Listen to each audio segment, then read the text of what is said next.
갈라디아서 1장 1절로 10절의 말씀을 가지고 다른 복음은 없습니다 라는 제목으로 이 시간 하나님의 은혜를 나누고자 합니다.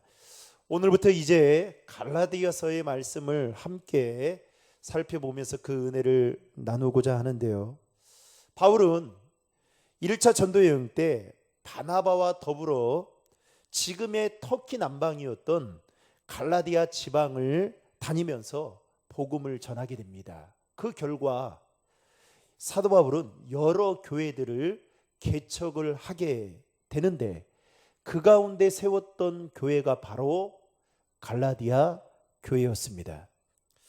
그리고 2차 전도 여행을 하면서 바울은 두 번째로 갈라디아 지방을 방문하게 되는데, 이 갈라디아 교회 안에 복음이 아닌 거짓 진리를 가르치는 사람들이 이제 침투해서 성도들을 미혹하게 되었던 것입니다.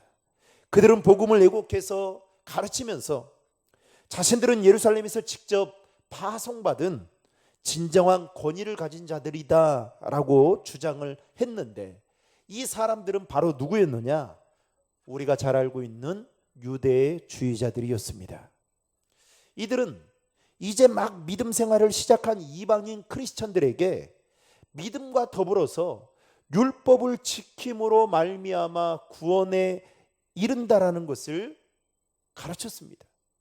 게다가 그들은 바울이 전한 그 복음이 율법에서 떠난 복음일 뿐만 아니라 그의 사도권에 대해서 의심을 품고 그의 사도권을 우리는 인정할 수 없다라고 제기했던 자들이었습니다.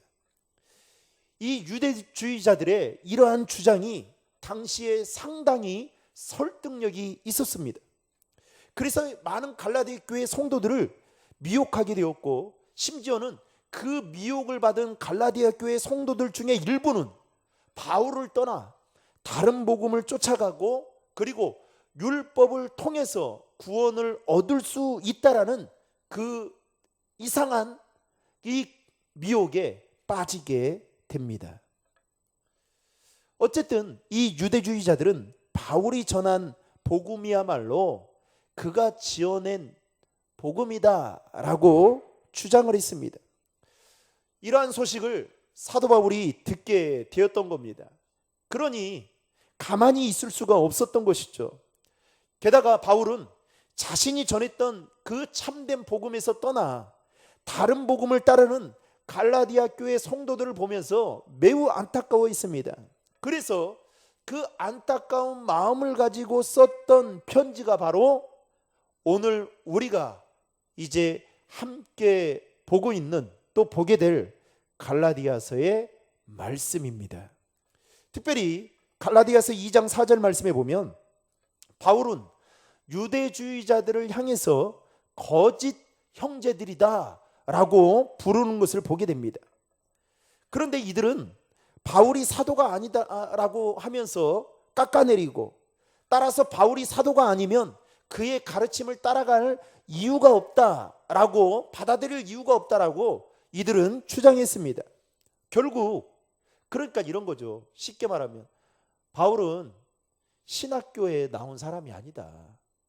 그런데 지금 이렇게 신학교에 나오지도 않는 사람이 지금 이렇게 여러분들에게 복음을 전하는 거 여러분들이 절대 들어서는 안 된다. 이제 이런, 쉽게 말하면 이렇게 표현할 수 있는 겁니다.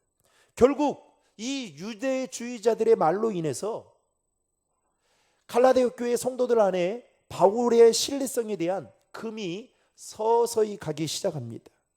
그리고 갈라디아 교회 성도들 중에는 그가 선포한 예수 그리스도의 복음을 의문을 갖는 자들이 하나둘씩 늘어나기 시작했습니다.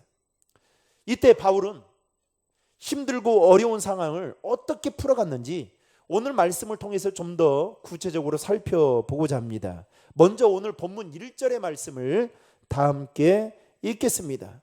사람들에게서 난 것도 아니요 사람으로 말미암은 것도 아니요 오직 예수 그리스도와 그를 죽은 자 가운데 살리신 하나님 아버지로 말미암아 사도된 바울. 여러분, 너무 바울을 소개하는데 너무 거창하지 않습니까? 그렇죠? 예수님의 수제자였던 베드로 같은 경우에는요, 베드로전서 1장 1절에 자신을 어떻게 소개하냐면 이렇게 소개합니다. 같이 읽겠습니다. 예수 그리스도의 사도 베드로는 본도, 갈라디아, 갑바도기아, 아시아와 비두니아에 흩어진 나그네라고 소개합니다. 이 베드로의 소개와 더불어 이 사도 바울의 소개를 보면 그야말로 사도 바울은 얼마나 길게 지금 소개하고 있는지 모릅니다. 그러면서 이 바울은 하나님 아버지로 말미암아 자신이 뭐가 됐다고요?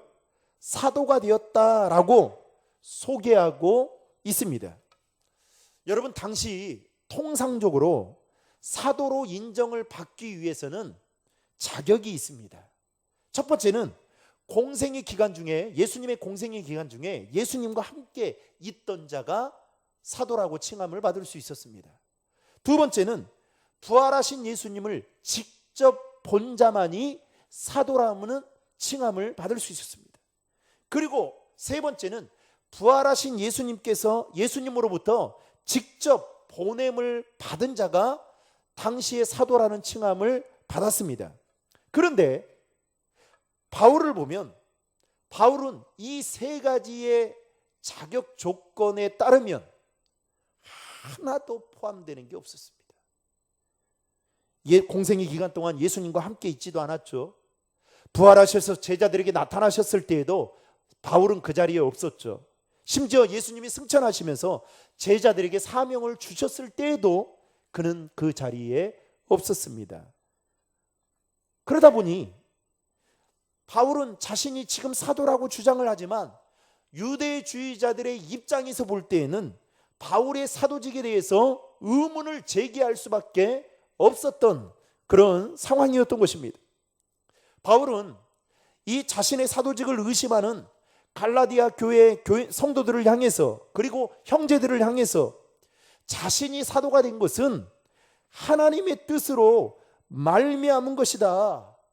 하나님의 아버지로 말미암아, 다른 성경에 보면 하나님의 뜻으로 말미암아 된 것이다 라고 말하면서 2절과 3절에 보면 너희들에게 은혜와 평강이 있기를 원한다 라고 말하고 있습니다. 여러분, 2절과 3절의 말씀을 같이 읽겠습니다. 함께 있는 모든 형제와 더불어 갈라디아 여러 교회들에게 우리 하나님 아버지와 주 예수 그리스도로부터 은혜와 평강이 있기를 원하노라. 사랑하는 성도 여러분, 오늘 이 시간 예수 그리스도의 은혜와 평강이 저와 여러분 가운데에도 충만하기를 주님의 이름으로 축복합니다. 그러면서 바울은 단지 그들의 마음을 진정시키기 위해서 이렇게 은혜와 평강을 지금 이야기하고 있는 것이 아닙니다. 이어서 4절과 6절 말씀에 보면 바울은 뭐라고 이야기를 하냐면 그리스도께서 아버지의 뜻을 따라 이 악한 세대에서 우리를 건지시고 심지어 우리의 죄를 대속하기 위해서 자신의 몸을 주셨기 때문에 그 하나님의 은혜로 너희를 부르신 하나님을 떠나 다른 복음을 따르는 것에 대해서 나는 너무나도 이상하게 여긴다, 생각한다 라고 이렇게 말합니다. 여러분, 갈라디아서 1장 4절과 6절의 말씀을 화면을 보고 같이 읽겠습니다. 그리스도께서 하나님 곧 우리 아버지의 뜻을 따라 이 악한 세대에서 우리를 건지시려고 우리 죄를 대속하기 위하여 자기 몸을 주셨으니 그리스도의 은혜로 너희를 부르신 이를 이같이 속히 떠나 다른 복음을 따르는 것을 내가 이상하게 여기노라. 이게 무슨 말입니까? 너희가 그리스도의 은혜로 말미암아 부르심을 받은 자들인데 어떻게 그 은혜를 떠나 다른 복음을 따르는 거, 나는 너무나도 이상하게 생각하다. 쉽게 말하면 정상적이지 않다라는 거예요. 여러분, 바울이 갈라디아 교회 성도들을 향해서 이렇게 말했던 이유가 무엇 때문일까요? 너희들이 하나님의 부르심을 받은 거, 너희들의 자격과 조건이 되고 너희들이 그만큼 부를 만한 어떤 스펙이나 능력이 있어서가 아니라 하나님의 은혜다는 거예요. 아멘. 이 말을 거꾸로 뒤집어 보면 목사인 저에게는 네가 목사가 된 것은 네가 열심히 신학교 공부를 해서 그 그 신학의 과정을 마쳐서 목사가 됐다라고 생각할 수 있지만 이게 하나님의 은혜다. 여러분들이 직분을 받게 된 거, 여러분들의 수고도 있었지만, 교회를 사랑하는 그 헌신의 마음도 있었지만, 엄밀히 따지면 영적으로 보면 그 모든 것들은 하나님의 은혜다라는 것을 말씀하고 있는 것입니다. 아멘. 그러면서 뭐라고 말씀하느냐? 너희가 부름을 받은 것도 하나님의 은혜이지만 너희가 구원을 받은 것도 너희의 공로나 노력으로 인해 얻어지는 것이 아니다. 그래서 유대주의자들이 말하는 그 복음이 무엇이냐? 어떤 율법이나 행위를 통해서 얻게 된다라는, 구원을 얻을 수 있다라는 그 복음은 진짜 복음이 아니라 가짜 복음이다. 즉 우리가 구원을 받을 수 있는 것은 어떤 율법이나 행위를 통해서가 아니라 오직 믿음으로 말미암아 받게 되는 하나님의 은혜이다. 이게 바로 진정한 복음이다 라는 것을 사도 바울은 지금 갈라디아 교회 성도들에게 말씀하고 있는 것입니다.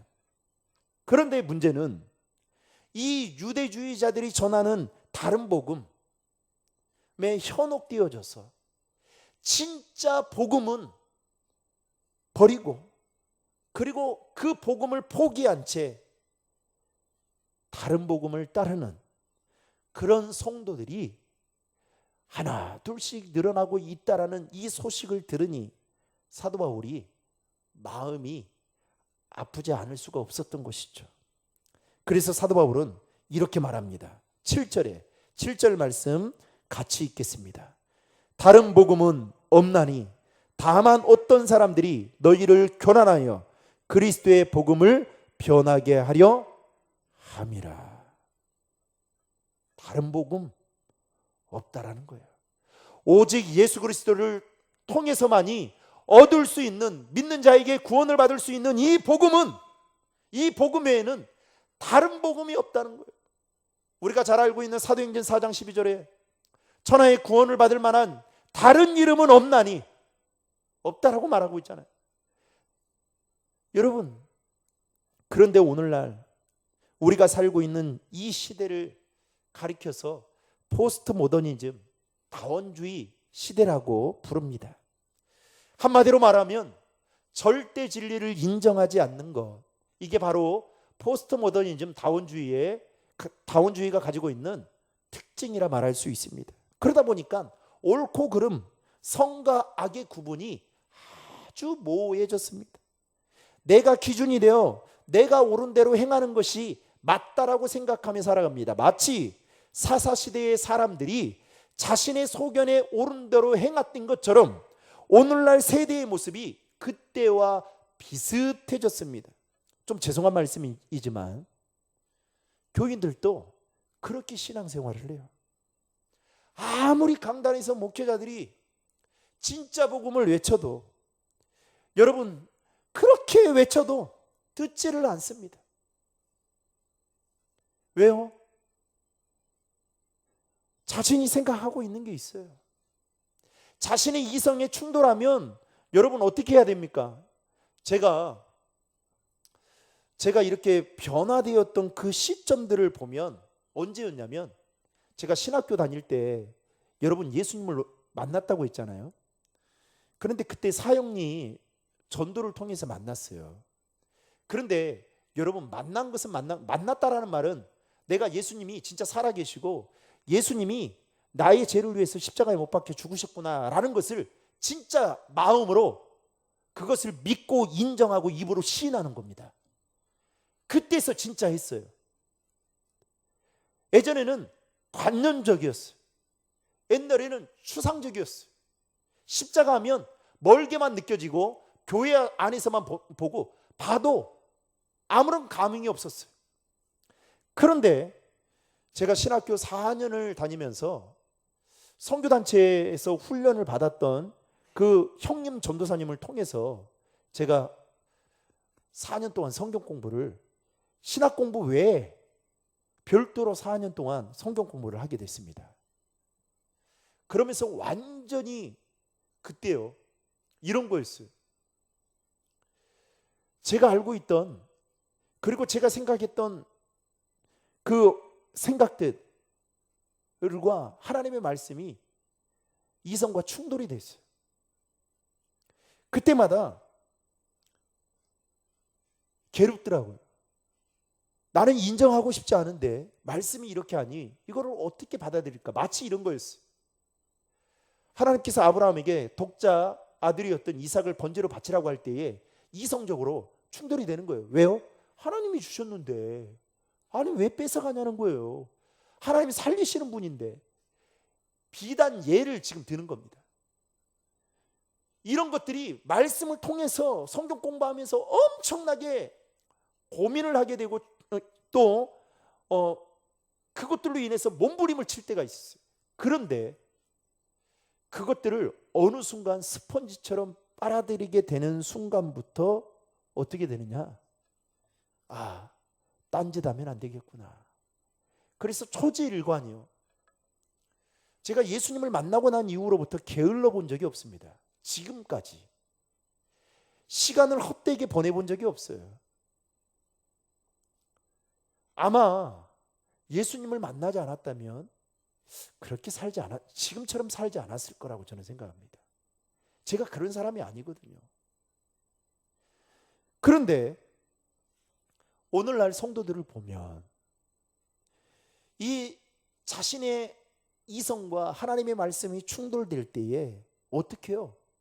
내려놔야 되는데 못 내려놓는 거예요. 그러니 어떻게 돼요? 마치 예수는 믿는데 삶을 살아가는 그 행동을 보면, 행동거지를 보면 믿지 않는 자처럼 보이고, 성경이 범사에 감사라고 말은 하는데 감사는 하지 않고, 기도하며 응답받는다는 것은 너무 잘 알고 있는데 기도의 자리는 나오지 않고, 주일을 성수해야 된다는 것은 머리로는 알고 있는데 그 자리에 나오지 않는 아주 이율배반적인 모습을 보게 됩니다. 이게 그러면서 어떻게 해요? 뭐 이야기하면 아니 내가 뭐 가끔 그런 건데. 여러분, 구원의 문제도 마찬가지입니다. 내가 믿는 종교에 구원이 있다면 네가 믿는 종교에도 구원이 있다라고 인정을 해달라는 거예요. 따라서 우리 기독교는 우리 기독교에만 오직 진리가 예수 그리스도다, 이거는 타협할 수 없는 거잖아요. 그런데 오늘날 포스트 모더니즘 시대에 많은 사람들이 또 다른 종교들은 기독교를 향해서 매우 독선적이다, 그리고 매우 편협적이다 라고 말을 합니다. 그러나 여러분, 분명히 우리가 기억해야 할 것은 진리는 하나입니다. 그 진리는 바로 요한복음에 나오는 그 예수 그리스도가 진리다라는 것이죠. 오늘 본문에서도 바울은 다른 복음은 없다, 예수 그리스도를 믿음으로 구원을 얻는다는 이 복음을 저버리고 율법을 지켜야만, 할례를 받아야만 구원을 얻는다라는 이 유대주의자들의 이 가르침은 얼토당토 않는 이야기다. 그런데 너희들은 왜 이상한 행동을 하느냐? 지금 이런 마음을 가지고 사도 바울이 여러분 지금 갈라디아 교회 성도들을 향해서 가슴을 찢으면서 이렇게 말씀하고 있는 거예요. 그러면서 6절에 보면 뭐라고 말합니까? 다른 복음을 쫓는 자들을 이상하게 나는 여기기 때문에 6절에 뭐라고 말하냐면 속히 떠나라 말하고 있습니다. 속히 떠나라는 거예요. 더욱이 8절과 9절에 보면 바울은 자신이나 하늘에 온 천사라 할지라도 바울이 전한 복음, 즉 갈라디아 교회 성도들이 바울에게서 받은 복음과 다른 복음을 전하면 반드시 그 사람은 저주받을 것이고 저주받는 게 마땅하다라고 말합니다. 여러분, 8절과 9절을 다 함께 읽겠습니다. 그러나 우리나 혹은 하늘로부터 온 천사라도 우리가 너희에게 전한 복음 외에 다른 복음을 전하면 저주를 받을지어다. 우리가 전에 말하였거니와 내가 지금 다시 말하노니 만일 누구든지 너희가 받은 것 외에 다른 복음을 전하면 저주를 받을지어다. 아멘. 이 말은 곧 사도권을 가진 바울 자신도 그리스도의 복음을 이해할 뿐이지 자신의 사도권이 복음을 초월할 수 없다라는 것을 지금 말하고 있는 것입니다. 그런데 당시 유대주의자들은 주장한 바의 그 핵심은, 아니 예수 그리스도를 믿더라도 할례를 받아야 되고 그리고 유대교로 개종해야 되고 율법을 지켜야 된다. 그래야 구원받은 자녀가 된다라고 강조하고 있는 것입니다. 그때 바울은 그들을 향해서 뭐라고 말하느냐? 할례의 율법의 준수 없이도 아브라함의 자손이 될 수 있는 그 길이 있다. 그 길은 바로 믿음으로 구원을 얻는 복음이다 라고 말하고 있는 것입니다. 그러면서 사도 바울은 다른 복음을 전했던 유대주의자들이 바로 너희들을 기쁘게 하는 자들이지 하나님을 기쁘게 하는 자들이 아니다. 따라서 하나님을 기쁘게 하려면 그들이 전하고 있는 다른 복음, 이상한 복음, 현란한 복음, 믹서시킨 복음, 이거를 믿어서는 안 된다. 그러면서 사도 바울이 갈라디아 교회 성도들에게 뭐라고 말하냐? 내가 사람들에게 좋게 하랴 하나님께 좋게 하랴. 다른 말로 표현하면 내가 지금 여러분들을 설득하고 있는 그 대상이 하나님인가 아니면 사람들인가 라고 말을 하면서, 만약에 너희들에게 기쁨을 구하는 그 설득이라면 이건 복음이 아니다. 내가 말하는 이 복음은 하나님을 기쁘시게 하는 것이다 라고 말하면서, 만약에 사람을 기쁘게 하고 사람의 마음을 현혹시키는 그 이상한 복음을 전하면 나는 종도 아닐 뿐만 아니라 거짓 복음이다 라고 말하면서 10절에 이렇게 말하고 있습니다. 같이 읽겠습니다.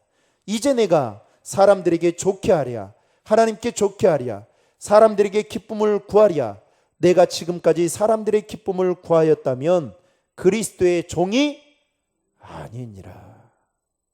사랑하는 성도 여러분, 저는 바라건대 저와 여러분들의 신앙생활이 하나님을 기쁘시게 하는 신앙생활이 되기를 주님의 이름으로 축복합니다. 여러분, 사람이 종이 되면 안 돼요. 어떤 교회는 그렇다 하잖아요. 대형 교회는 담임 목사님이 주일날 사역을 그렇게 힘들게 하니까 월요일은 새벽 기도회를 좀 부교육자들한테 맡긴답니다. 그러면 여러분, 새벽 제단을 쌓는 분들은, 또 진짜 믿음이 있는 분들은 어떻게 해야 되겠어요?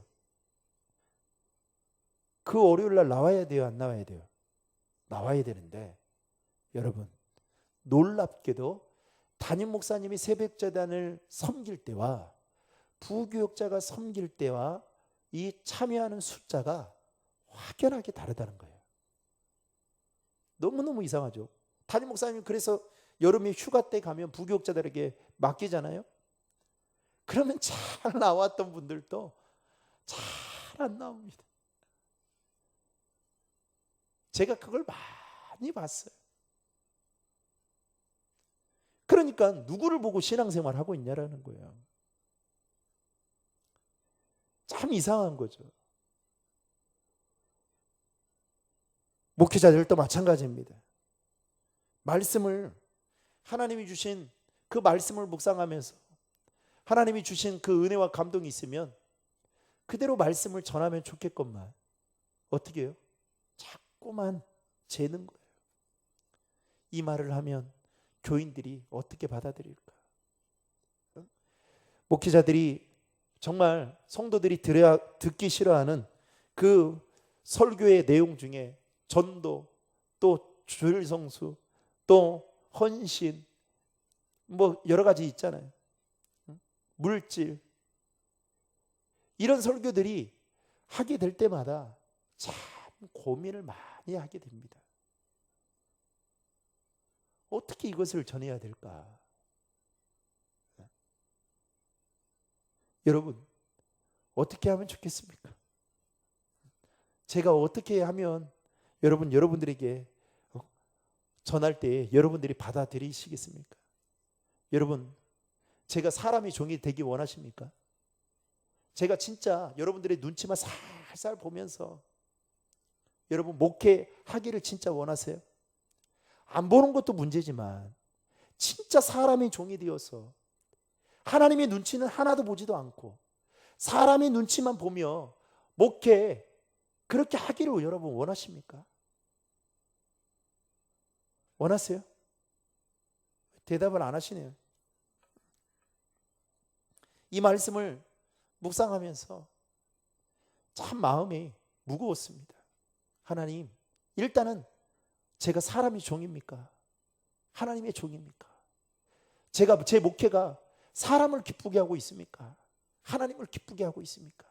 여러분, 이거는 저만의 이야기가 아니라 여러분들의 신앙생활을 그렇게 한번 적용해 보라는 거예요. 나의 신앙생활이 정말 하나님을 기쁘시게 하고 있는지 아니면 사람을 기쁘게 하고 있는지 돌아봐야 된다라는 것이죠.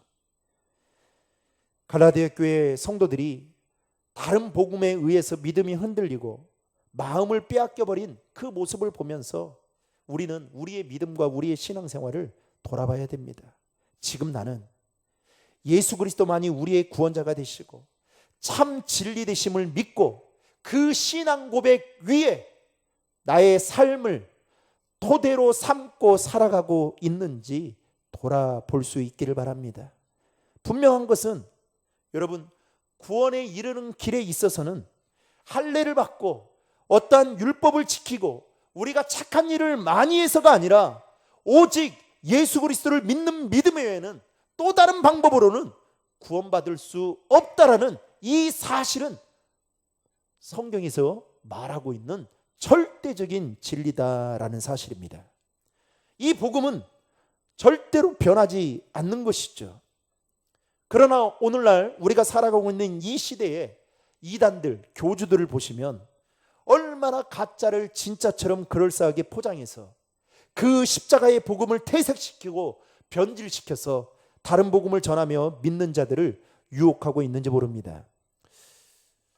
오늘 또 인터넷 뉴스에 여러분 보셔서 아시겠지만 저도 이야기를 들어서 넷플릭스에서 하는 나는 신이다 라는 것을 1편만 봤습니다.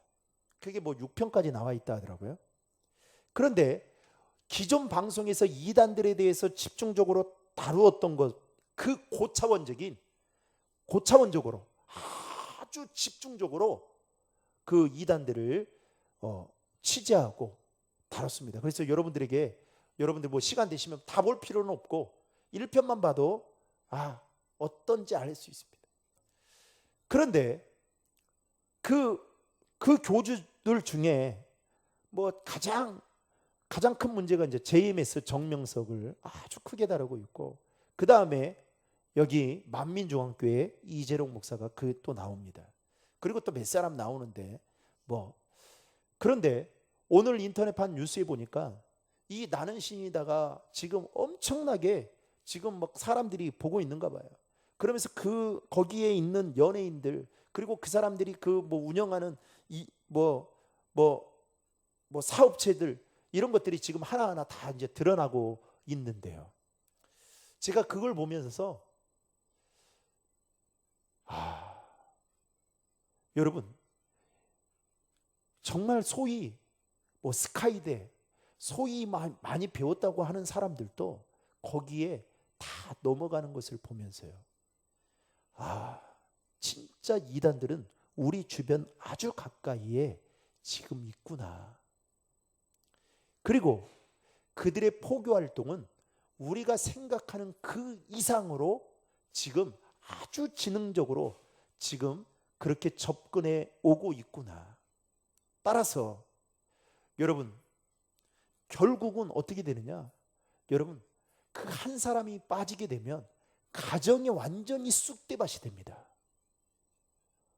그리고 이단의 교주들의 특징은 뭐냐? 다 성적으로 아주 문란하다는 사실입니다. 그런데 어떻게 해서 이렇게 이단들은 막 눈으로 보면 흥황하고, 우리 막내가 그래요. 올 때마다 그 길을 날마다 건너갈 때마다 이 옆에 있는 이 교회는, 교회 같지 않는 교회는 왜 이렇게 크냐고. 아빠, 그 교회가 우리 교회가 됐으면 좋겠다고. 그런 이야기를 할 때마다 참 마음이 무겁습니다. 지난번에도 말씀을 드렸지만 진짜 복음을 전하고 복음의 진수를 가지고 있는 진짜 목사님들의 그 교회가, 여러분 30명도 안 되는 그 교회들이 이 전국에 그야말로 어마어마하게 많다라는 이야기를 생각하면 정말 통탄해요. 사랑하는 성도 여러분, 오늘 말씀을 통해서 우리가 분명하게 기억해야 할 것은 오직 예수 그리스도 외에는 다른 복음이 없다라는 사실입니다. 그래서 우리가 먼저 해야 될 일은 그 예수 그리스도의 복음에 든든하게 서야 될 뿐만 아니라, 교회는 오직 예수 그리스도 외에는 어떠한 방법으로도 구원받을 수 없다라는 것을 확실하게 외쳐야 됩니다. 즉 세상의 진리나 문화에 절대로 타협해서는 안 된다는 사실입니다. 그렇게 될 때에 교회는 힘을 잃어버리게 되고, 믿는 자들은 하나님을 기쁘시게 하는 종이 아니라 사람을 기쁘게 하는 종으로 전락할 수밖에 없다라는 사실을 여러분 명심하시길 바랍니다. 사랑하는 성도 여러분, 오늘날 거짓 복음이 판을 치고 있는 이때에 저와 여러분들이 영적으로 더 깨어서, 여러분, 그래서 예수 믿는 사람들은 무엇으로 살아가요? 여러분 왜 삽니까? 무엇으로 삽니까? 하나님 말씀으로 살아야 돼요. 여러분, 내 생각대로 살면 안 돼요. 내 느낌대로, 내 감정대로, 내 기분대로 살면 안 돼요. 내가 이단에 빠지지는 않지만 여전히 예수를 믿으면서도 주도권은, 내 신앙생활의 주도권은 나에게 있으면 안 돼요. 그 주도권을 주님의 손에 올려드려야 돼요. 저와 여러분이 참된 복음의 기초 위에 든든하게 서게 되고, 그리고 그 참된 복음을 증거함으로 말미암아 하나님을 기쁘시게 하는 우리 신도림 중앙의 모든 성도들 될 수 있기를 예수님의 이름으로 축원합니다.